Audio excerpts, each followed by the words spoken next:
Buenas noches, hermanos, que el Señor le bendiga. Sean todos bienvenidos a una nueva enseñanza. Hoy, este día, vamos a estudiar el tema, la Biblia. Amén. Es un tema muy bonito y pues con la ayuda del Señor, ¿verdad? Así que yo espero que usted esté con bien, con salud y que ya tenga listo su Biblia y su cuaderno de anotaciones. La verdad que cada día que pasa, pues vamos aprendiendo más, vamos entendiendo más, vamos teniendo una mejor comprensión de su palabra. Y hoy nos vamos a centrar en la Biblia. Amén. Vamos a estudiar, vamos a ver qué es, para qué sirve, cómo está formada, etcétera. Entonces, de una manera, amén, general para nuestras vidas.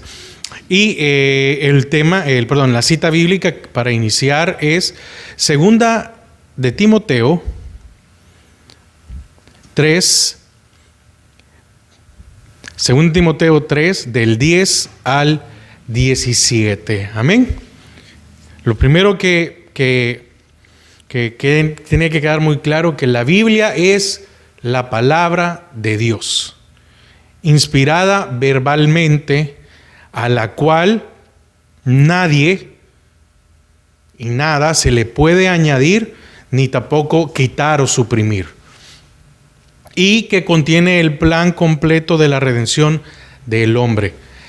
Nadie, absolutamente nadie, puede quitarle o añadir. Y fíjese que la misma Biblia dice que la tierra o los cielos y la tierra pasarán. Oiga esto, los cielos y la tierra pasarán, pero la palabra de Él permanecerá. ¿Y permanecerá para qué? Para siempre. Amén. Entonces, 2 Timoteo 3, versículos del 10 al 17. Amén. Dice: pero tú has seguido mi doctrina, conducta, propósito, fe, longanimidad, amor, paciencia, persecuciones, padecimientos, como los que me sobrevinieron en Antioquía, en Iconio, en Listra, persecuciones que he sufrido, y de todas me ha librado el Señor. Y también todos los que quieren vivir piadosamente en Cristo Jesús padecerán persecución. Y también todos los que quieren vivir piadosamente en Cristo Jesús padecerán persecución. Mas los malos hombres y los engañadores irán de mal en peor, engañando y siendo engañado. Pero persiste tú en lo que has aprendido y te persuadiste, sabiendo de quién has aprendido, y que desde la niñez has sabido las sagradas escrituras, las cuales te pueden hacer sabio para la salvación por la fe en Cristo Jesús. Versículo 16. Toda la escritura es inspirada por Dios y útil para enseñar, para redarguir, para corregir, para instruir en justicia, a fin de que el hombre de Dios sea perfecto, enteramente preparado para toda buena obra. Amén. Toda la escritura es inspirada por Dios. No hay algún punto en esto que fuera humano. Todo fue inspirado por Dios, aún hasta en los saludos. Los saludos que hacía el apóstol Pablo, un ejemplo, ¿verdad?, a las iglesias, o los consejos que le está dando en este caso al joven Timoteo. Todo fue inspirado por Dios. ¿Para qué? Para enseñarnos, para redarguir, para corregirnos y para instruir en justicia. Y dice que todo el propósito de la palabra de Dios, de la Biblia, es de que el hombre de Dios sea perfecto. Quiere decir que la palabra de Dios es la única que nos puede llevar a esa perfección. Y dice que también que estemos enteramente, completamente preparados para toda buena obra. Amén. Así que vamos a darle gracias al Señor por porque nos permite, ¿verdad?, en este momento poder estudiar de su... Bueno, Padre, te damos gracias a esta hora porque nos permite, Señor, una vez más poder tomar este tiempo para estudiar tu palabra. Señor, atamos y sujetamos todo aquel estorbo que se quiera levantar para interferir, para que no nos deje aprender, Padre, en el nombre de Jesús, y que sea tu palabra la que perfeccione nuestras vidas. Amén y amén. Amén. Entonces, como leíamos, ¿verdad?, que lo importante de conocer, de entender esto. Entonces, decía hace un momento de que usted y yo ni nadie le puede añadir ni quitar. Amén. Entonces, Dios nos ha revelado sus planes a través de la Biblia. Digamos, lo que usted y yo sabemos es a través de la Biblia. Allí es donde hemos encontrado la información. Fíjese, ahí es donde hemos encontrado la información del pasado, sí, en el caso de nosotros, ¿verdad?, del pasado, del presente que estamos viviendo y del futuro que se va a vivir. Allí está todo condensado. Ahora, Biblia quiere decir reunión de libros. El significado de Biblia es reunión de libros, y este viene del griego, que es biblión o libros, de donde se deriva la palabra biblioteca. Amén. Esa es la razón por la cual se llama Biblia, que quiere decir reunión de libros, y del griego libro. Entonces, conocemos las Sagradas Escrituras con este nombre, aunque los cristianos de los primeros siglos le llamaron los rollos, los profetas, los salmos, las escrituras o las Sagradas Escrituras, como también nosotros solemos decir, ¿verdad? La palabra son las Sagradas Escrituras. Entonces, Cristo certificó la autenticidad del Antiguo Testamento al citar, primero, los libros del Pentateuco cuando habló de Moisés. Amén. Cuando él hace referencia a Moisés, él ahí está certificando lo que se escribió en el Pentateuco. Segundo, a los profetas, cuando se refirió a las profecías de Daniel, Isaías, Joel, etc. Perdón, los libros históricos, tales como Reyes, Crónicas, cuando habló de Salomón, de la reina del sur, etc. Los salmos, cuando habló sobre ellos al dirigirse a los fariseos. Entonces, Cristo confirma la autenticidad del Antiguo Testamento, porque durante su ministerio usó algunos textos. Oiga, sin los libros apócrifos. Amén. Sin los libros apócrifos. Utilizó algunos textos sin los libros apócrifos. Hay una discusión con respecto a los libros apócrifos, ¿verdad? Y mucha gente con conocimiento o sin conocimiento dicen no, deberían de estar allí. Y otros igual, con conocimiento o sin conocimiento, dicen que no deberían de estar allí. ¿Por qué digo con o sin conocimiento? Porque muchas veces uno escucha algo y lo repite. Y ese es el propósito, ¿verdad? En el cual, ahora, ¿por qué voy a hacer un pequeño paréntesis, no sé si en alguna enseñanza lo dije, ¿por qué los libros apócrifos no están? Porque hubo un tiempo en que se abrió, se dice que se abrió el canon bíblico para recopilar todos los libros, y estos, pues algunos, cuando se cerró el tiempo, llegaron después, u otros de dudosa interpretación o inspiración. Esa es la razón. Entonces, Cristo, al mencionar algunos textos del Antiguo Testamento, esos nos fundamenta a creer en el Antiguo Testamento como palabra inspirada por Dios. Amén. Entonces, todo lo del Antiguo Testamento y todo lo del Nuevo es inspirado por Dios. Entonces, el Señor abrió también la puerta para los libros del Nuevo Testamento cuando en Juan 16, 12 al 14 afirmó que el Espíritu Santo vendría a declarar más detalladamente sobre cosas que los discípulos tenían que saber. Ok, hagamos un alto. Acompáñenme a Juan 16, 12 al 14.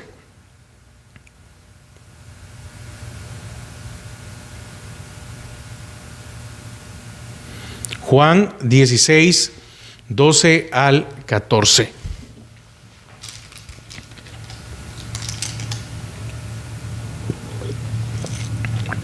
Dice: aún tengo muchas cosas que deciros, pero ahora no las podéis sobrellevar.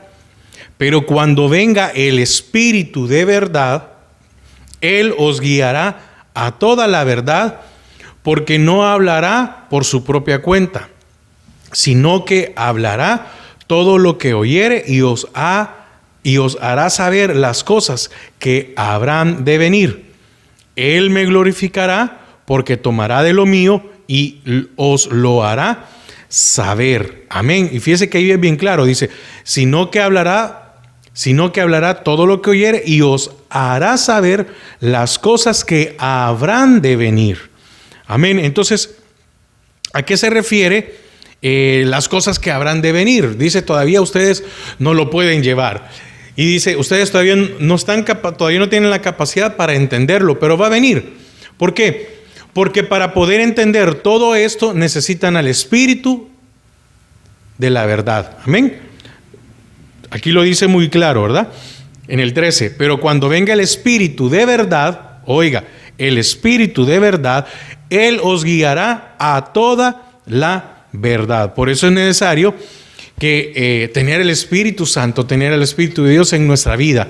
¿Por qué? Porque Él es el que nos hace entender muchas cosas. Él es el que trae revelación a nuestras vidas. Entonces, ¿qué tenían que saber los discípulos o qué se les iba a revelar? Bueno, los misterios de la iglesia. Hasta ese momento no se sabía nada de la iglesia. Amén. El arrebatamiento. Porque el Señor vino, ¿verdad? Y ellos creían que el Señor, algunos, ¿verdad? Estoy hablando en una forma general. Algunos creían que el Señor llegaba a liberarnos de los romanos.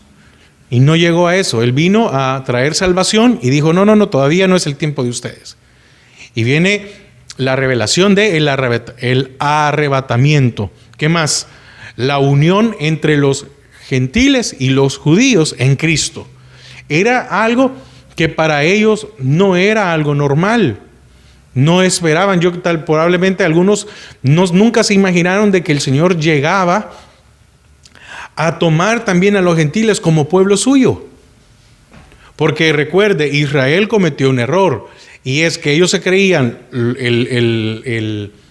como eran el pueblo escogido, creían que eran los únicos santos. ¿Y cuál fue el propósito de formar a Israel? El propósito de formar a Israel o de hacer un pueblo nuevo es para que este pueblo pudiera hablar de Dios y por medio de este pueblo mostrar las maravillas para que las naciones fueran salvas. Y lo que hizo Israel fue decir, bueno, nosotros somos el pueblo escogido y ustedes son gentiles. Y esto era un despectivo, una forma despectiva. Entonces, tal vez muchos nunca se imaginaron de que el Señor venía a ser un solo cuerpo entre judíos y gentiles.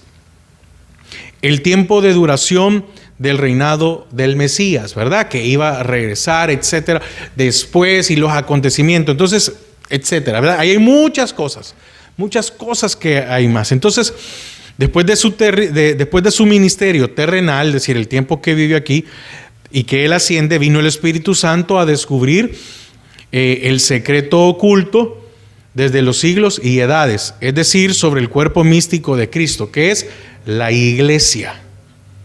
El plan de Dios al escribir su palabra era para mostrarnos a Jesucristo. El propósito de toda la palabra era y es mostrarnos a Jesucristo. Fíjese, desde el inicio, allá cuando el hombre peca y son echados del huerto, fíjese que el Señor da una promesa y dice que de ti saldrá la simiente. Imagínese desde dónde se da el primer, ¿cómo decir?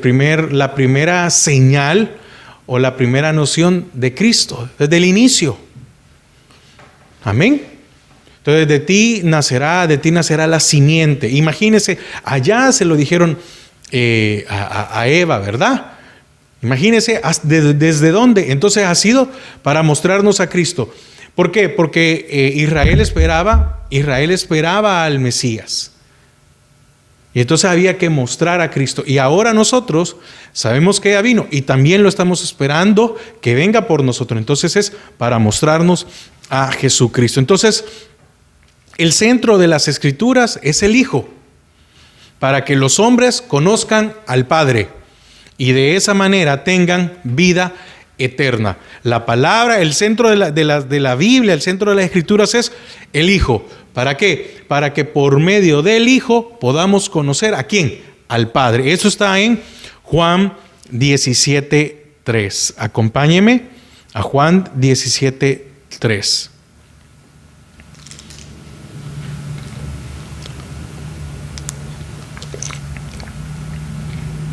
Y esta es la vida eterna, que te conozcan a ti, el único Dios verdadero, y a Jesucristo, a quien has enviado. Oiga, aquí está hablando el Señor. Aquí está hablando Jesús. Y dice, y esta es la vida eterna, que te conozcan a ti. ¿Por medio de quién? Por medio de mí, estaba diciendo Jesús. ¿Por medio de quién? De Jesucristo, a quien has enviado. Entonces ahí vemos que el propósito de la Biblia es mostrarnos al Hijo. Y ahora nosotros tenemos salvación y ahora nosotros tenemos redención. ¿Por medio de quién?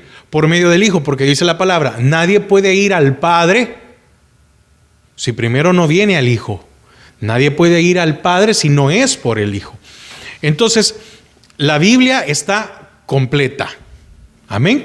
Y eso es lo que usted y yo debemos de entender. La Biblia está completa. ¿O acaso usted cree que Dios no tiene la potestad como para que al Señor se le olvidó añadir algún libro? Por eso le digo, muchas veces hablamos del caso de los libros apócrifos y la gente dice, no, pero es que yo creo que considero, pero yo le digo, ¿y usted cree que el Señor no tenía, usted no tiene la autoridad?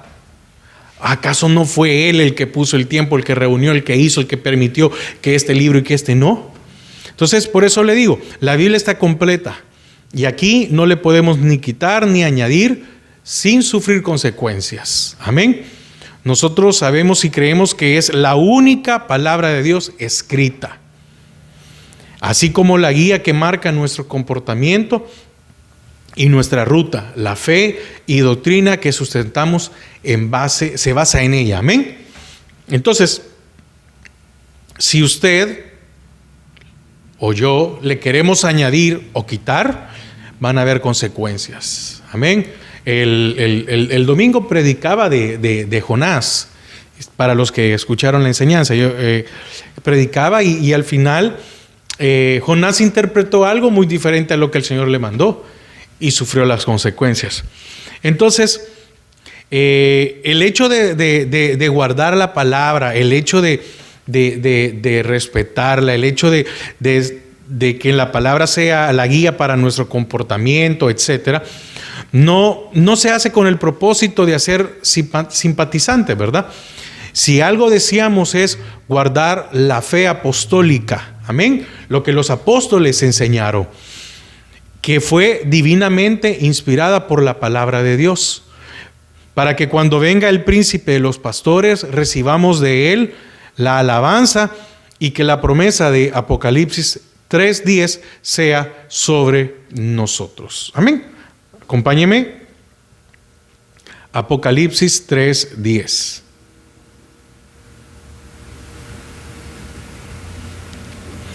Dice, por cuanto has guardado la palabra de mi paciencia, yo también te guardaré de la hora de la prueba que ha de venir sobre el mundo entero, para probar a los que moran sobre la tierra. Amén. Entonces es necesario guardar su palabra. Amén. Entonces, mire, aquí hay algo muy interesante Y es que desde hace mucho tiempo siempre se habla durante años, durante décadas, durante generaciones, se viene hablando de avivamiento, ¿verdad? No, y hay que traer un avivamiento. Si no estoy mal, allá en la década de los 90, lo estoy hablando mucho tiempo, era una palabra muy utilizada para campañas, para iglesia, para alabanza, para un montón de cosas. Todo giraba alrededor de avivamiento. Ahora, los avivamientos se terminan cuando no se persevera en el amor de la palabra o en el amor a la palabra, ¿sí? Porque el deseo de amar, de guardar la palabra depende de cada uno. Y la palabra nos manda a no perder nuestro primer amor, a no perder ese fuego que esté en nuestras vidas. Entonces, muchas veces vemos que gente se enfría, ¿verdad? Y ese es el término que se utiliza en el vocabulario cristiano, si lo podemos hablar de esta manera. Entonces, ¿quiénes se enfrían? Son aquellos que no tienen conocimiento, son aquellos que son inconstantes, son aquellos que buscan su propio evangelio, amén, su propia interpretación a la Biblia. Y eso lo lleva a vivir de una manera que no es la correcta o no es la que el Señor desea. Entonces, por eso decía hace un momento, necesitamos guardar su palabra para no caer o cometer algún error de esto. Entonces, ¿qué tenemos que hacer nosotros? Porque Pablo le decía, aviva el fuego, aviva el don, el fuego del don de Dios que está en ti, avívalo. Quiere decir que ese fuego no se acabe. ¿Y cómo es que vamos a mantener ese fuego activo en nuestras vidas? ¿Cómo es que vamos a mantener ese fuego constante? Por medio de buscar su palabra, por medio de aprender de ella. Entonces, usted y yo necesitamos continuar llenando nuestras vidas de la plenitud, de la presencia, del mensaje de Dios en nuestras vidas. De que no venga alguien con otro evangelio, no venga alguien con otros pensamientos y nos desvíe del caminar del Señor, porque eso es lo que va a pasar o ha pasado con muchos. Amén. Como no tienen un conocimiento, como no tienen eso de perseverar en la palabra del Señor, entonces es muy fácil de que venga alguien con algo nuevo. Y también hay mucha gente que anda buscando siempre algo nuevo y algo nuevo y algo nuevo y algo nuevo. Y siempre, déjeme decirlo de esta manera, siempre hay mercado para ese tipo de personas. Siempre sale, si alguien se inventa algo, ¿verdad? Si alguien se inventa algo, allá va la gente, porque no tienen conocimiento.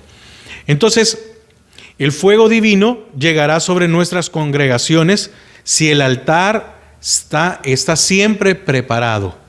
Amén. Así como Elías lo hizo. Estaba Elías y los profetas de Baal. Los profetas de Baal armaron su propio altar o sacrificio, pero no era el correcto. ¿Y qué pasó? Nunca descendió fuego.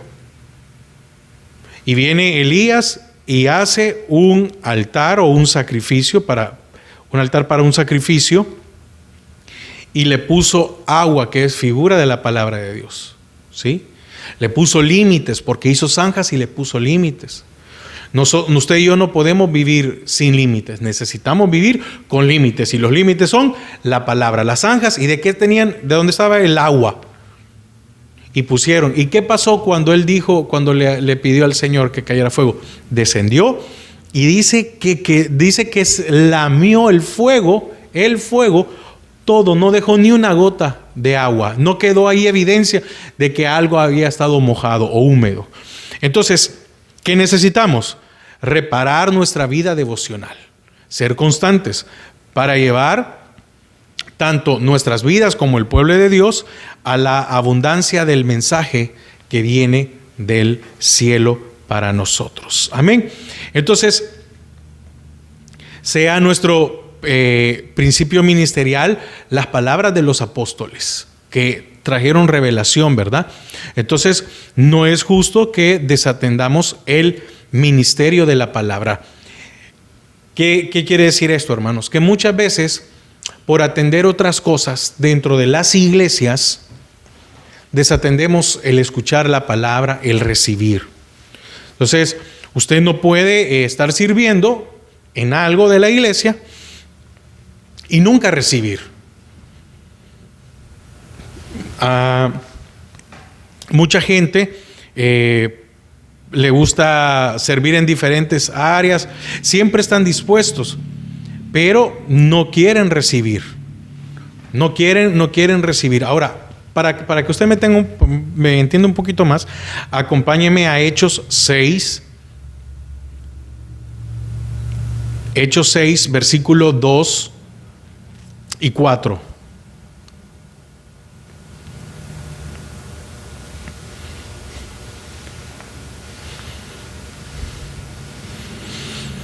Hechos 6, 2 y 4. Todo tiene que haber un equilibrio en nuestras vidas.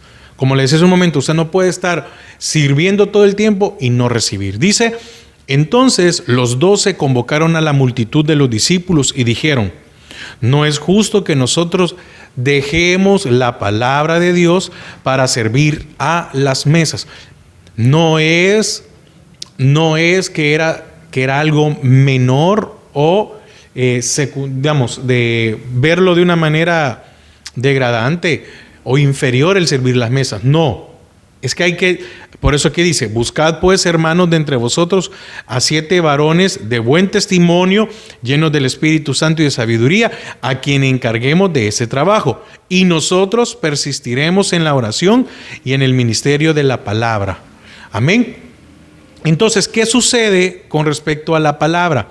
Cuando en una iglesia, cuando en un ministerio se hacen muchas cosas, amén, se hacen muchas cosas, pero se deja a un lado la palabra de Dios, el crecimiento o el desarrollo, hay un peligro muy grande.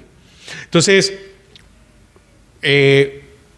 muchas veces se le pone más empeño a una actividad, a un almuerzo, a una salida, a lo que sea, y no a la palabra. Muchas veces es más importante la alabanza o porque va a haber un concierto de algo y no hay palabra. Muchas veces es más importante la salida a un parque, a algo, pero no la palabra. No estoy diciendo de que no se debe de salir. No, por favor, no me vaya a entender mal. No estoy diciendo que no se puedan hacer eso, pero usted no puede descuidar la palabra porque es infalible. Entonces, en nuestras vidas, en nuestras iglesias, en nuestros ministerios, pueden carecer de muchas cosas. Estoy hablando de cosas físicas. Amén. Físicas. Puede ser que no tengamos el mejor templo, que no tengamos los mejores instrumentos, que no tengamos un montón de cosas, etcétera. Pero algo que nunca debe de faltar es la palabra de Dios. Amén. Eso es lo que nunca. ¿Por qué? Porque es la que nos avisará, es la que nos va a avisar de cómo va nuestro camino, y también es la que nos apercibirá de las cosas que vienen. Amén. Porque todo lo que tiene que ver con el futuro, ¿verdad? Muchos cambios, muchas situaciones. Entonces, tenemos que entender esto. Entonces, ¿quién es el siervo fiel y prudente que alimenta la casa de su amo? Fueron las declaraciones de Jesucristo. Entonces, Dios debe de despertar, ¿verdad?, en su pueblo un espíritu de amor por su palabra, de tal manera que todos tengamos la espada del Espíritu Santo, viniendo a ser como los soldados de David, que eran ambidiestros. Los soldados de David podían luchar con cualquiera de las dos, y en algunos valientes dicen que peleaban con 2 espadas a la vez. Imagínense, increíble, ¿verdad? Entonces, ¿puede carecer nuestras iglesias de muchas cosas? Sí, tal vez cosas materiales, pero no debe de carecer de lo más importante. Su vida no debe de carecer de lo más importante, que es la palabra de Dios. Se debe de tener un grupo de alabanza muy bueno, claro que sí. Pero eso no quiere decir que tiene que ser sustituto de la palabra. Amén. Amén. Porque la alabanza es para preparar la palabra de Dios. Entonces, La Biblia fue dejada por el Señor con el propósito de mostrar su amor eterno a nosotros, así como algo de revelación, con el fin de tener un pueblo que como carta abierta le dé a conocer. Amén. Ahora, hablando siempre de la Biblia, el canon no se dejó para que los hombres tan solo de los manuscritos y demás evidencias de la autenticidad de las Escrituras, sino para que su pueblo ame y guarde obediencia al Dios y Padre del Señor Jesucristo. Amén. Entonces Pablo, como ejemplo que es el Espíritu Santo, dejó para la iglesia, enumera 9 importantes observaciones. Amén. Vamos a verlas ahorita.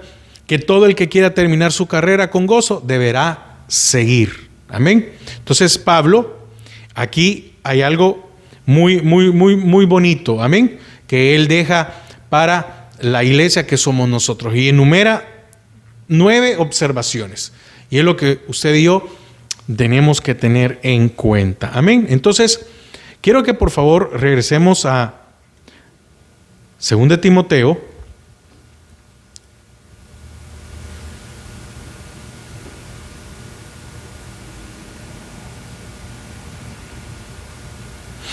Dice 2 Timoteo 3:10. Pero tú has seguido mi doctrina, conducta, propósito, fe, longanimidad, amor, paciencia, persecuciones y padecimientos. 9 observaciones. Amén. Como los que me sobrevinieron, y ahí da una lista. Entonces,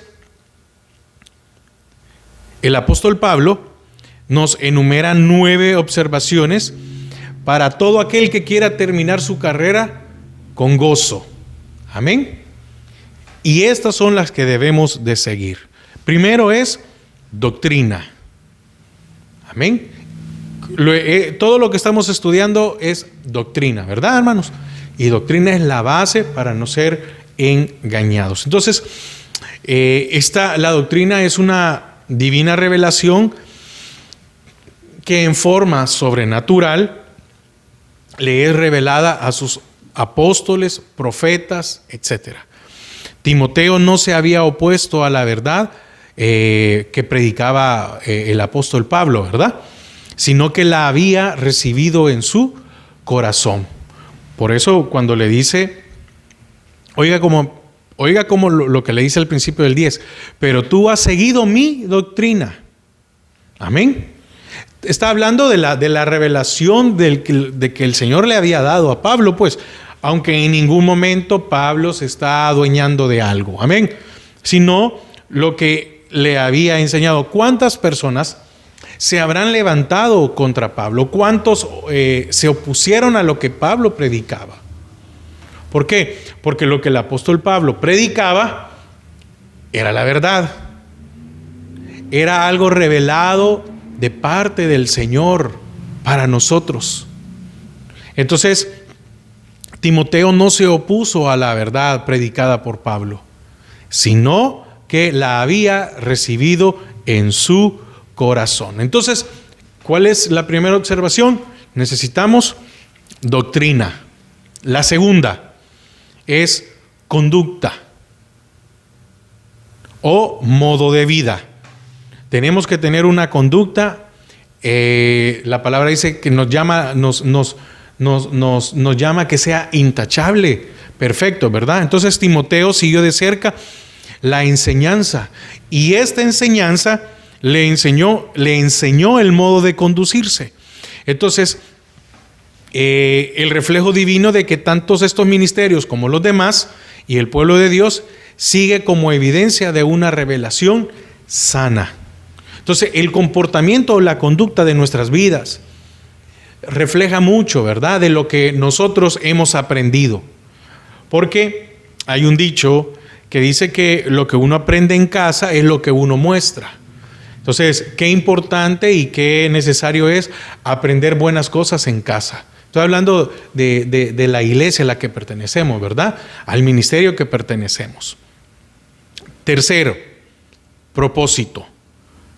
Es decir, los planes decididos por el apóstol. El principio motivador, cuál hermosa flor que terminará en buen fruto. Porque aquí le está diciendo, pero tú has seguido mi doctrina, mi conducta, mi propósito. Amén. Oiga lo que le dice, mi propósito. ¿Y cuál era el propósito? Era pelear la buena batalla, era acabar la carrera. ¿Y eso qué era? Predicar su palabra. Y no importaba todas las cosas que le podían acontecer o le acontecieron a Pablo en su ministerio. Entonces, ese era el principal motivador que el apóstol tenía. ¿Por qué? De esa hermosa flor que terminará en buen fruto. Amén. Para que algo pueda germinar, para que una semilla pueda germinar, primero tiene que morir. Cuarto, fe. Le está diciendo el apóstol Pablo a Timoteo, has visto mi fe, ¿verdad? Has visto mi actitud obediente hacia Cristo. Es que no es fácil vivir por fe, hermanos. Es difícil depender totalmente del Señor. ¿En cuántas adversidades fue probado el apóstol Pablo? En muchas. Y le estaba diciendo a Timoteo, tú las has visto. O te las he contado, te las he relatado, te he enseñado. Y entonces, esta fe entendida como una inquebrantable confianza en el Señor. Solo me recuerda esto al caso de Abraham, hermanos. Qué difícil habrá sido para Abraham creerle al Señor y llevar a Isaac para sacrificarlo. Y aunque Isaac no fue sacrificado, para el Señor sí fue sacrificado. ¿Por qué? Porque lo vio en la obediencia, lo vio en la fe. Entonces, aunque Isaac no murió, pero para el Señor Isaac había sido sacrificado por su padre. Entonces, la fe, hermanos, tiene que ser una inquebrantable confianza en el Señor. Eso es fundamental para nuestras vidas. Longanimidad. Amén. Longanimidad. Quinto, esta es la gracia revelándose en la persistencia, pese a las adversidades. Esta es una anchura de ánimo respecto a los demás. Pablo tenía ánimo más que todos probablemente. Déjeme que lo exprese así, no estoy diciendo ni poniendo menos a otros, pero tenía ánimo. O no se necesitaba ánimo después de haber sido azotado y cantar. O no se necesitaba ánimo después de haber sido apedreado, levantarse y seguir predicando el evangelio. O no se necesitaba ánimo haber naufragado y esperar el tiempo y seguir predicando y seguir. Amén. Porque después que salieron de Malta, donde habían naufragado, iba para pasar un juicio, pues. Y había que tener ánimo. Sexto, amor. Amén. La actitud hacia el pueblo del Señor. Amén.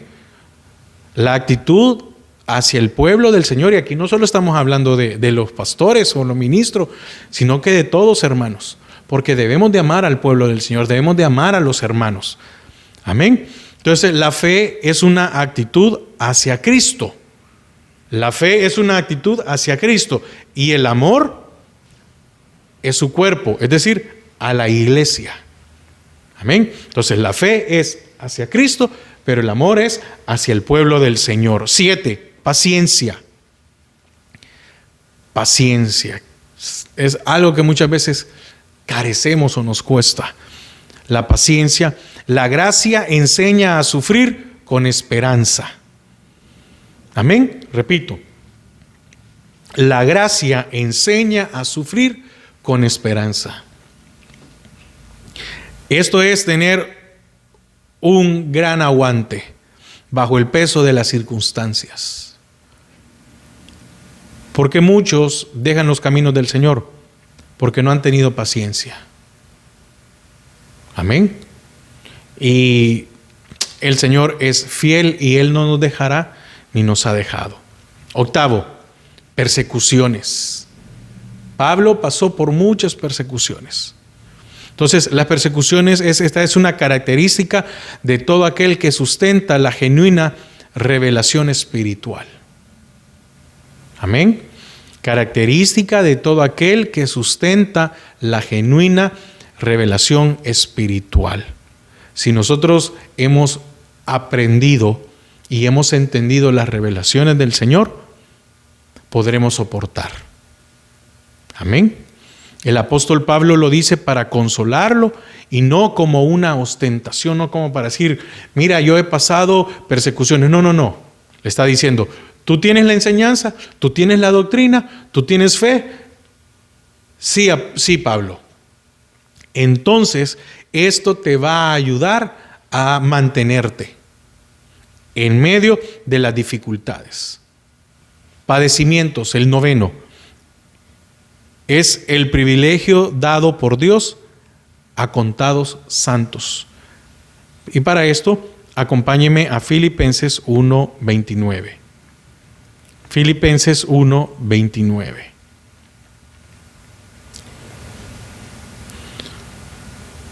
Dice, porque a vosotros os es concedido a causa de Cristo, no solo que creáis en Él, sino que también padezcáis por Él.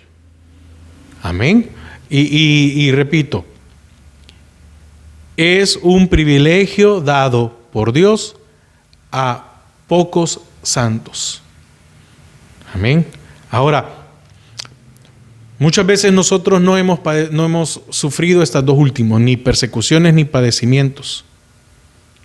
Entonces, esto nos debe de llevar al hecho de que debemos de permanecer, ser fieles para el Señor. Entonces, estas virtudes las ha puesto Timoteo a prueba al seguir a Pablo en sus persecuciones. Amén. Increíble, ¿verdad? Qué vida también la de Timoteo, pues. No solo por el hecho de que conoció al apóstol Pablo, no solo que fue tomado como su hijo espiritual, sino que pudo seguir el legado, las enseñanzas y el ejemplo, así como decía Pablo, imitad a mí en lo que yo imito a Cristo. No estaba diciendo imítenme a mí en todo, no. En lo que yo imite a Cristo, imítenmelo a mí. Fíjese, él estaba haciendo ejemplo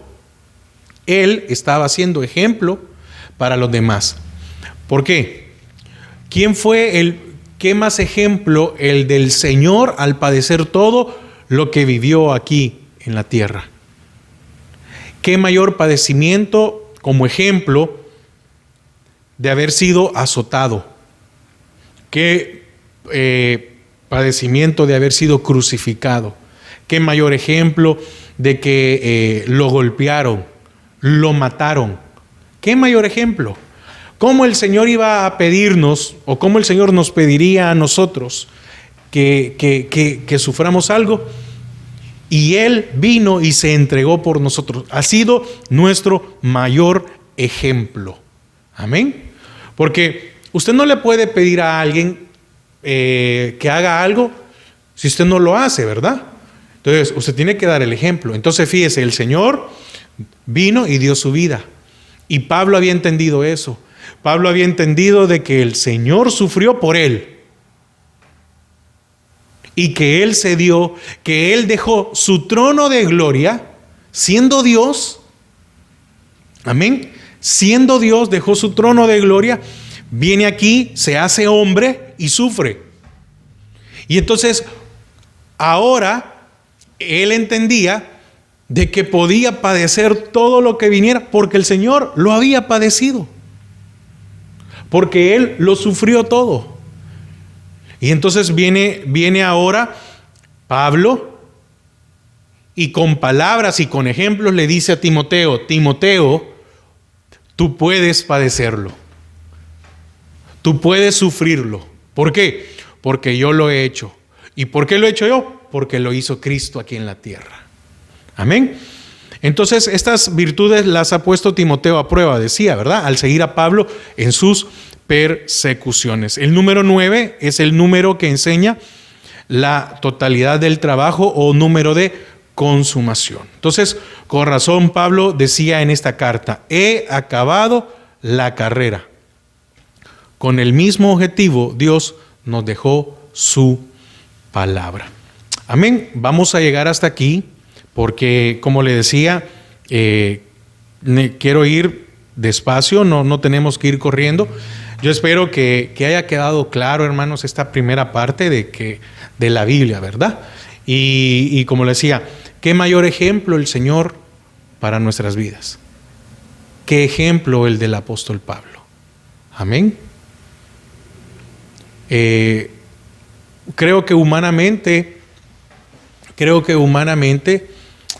muchas veces nos emocionamos al hablar, ¿verdad? Pero el Señor el Señor padeció. Recuerde que cuando Él sabía que iba para la cruz, dice que sudó sangre. No fue fácil, pero lo logró. Y así Pablo también sabía que Él iba a ser quitado. Pablo sabía de que dentro de poco tiempo su tiempo era su tiempo de ser sacrificado. Imagínese, sacrificado. Que también no tuvo que haber sido nada fácil. No crea que Pablo estaba echando porras, me van a sacrificar. No, tuvo que haber sido difícil. Pero pudo decir: he acabado la carrera. He peleado la buena batalla. Y me espera lo mejor, una eternidad con el Señor. Amén. Padre, te damos gracias a esta hora. Que tu palabra quede en nuestros corazones. Que tú seas el que nos afirme, el que fortalezca y establezca, para que estemos preparados enteramente para toda buena obra. En el nombre de Jesús, amén y amén. Que el Señor les bendiga y nos vemos el siguiente miércoles. Amén.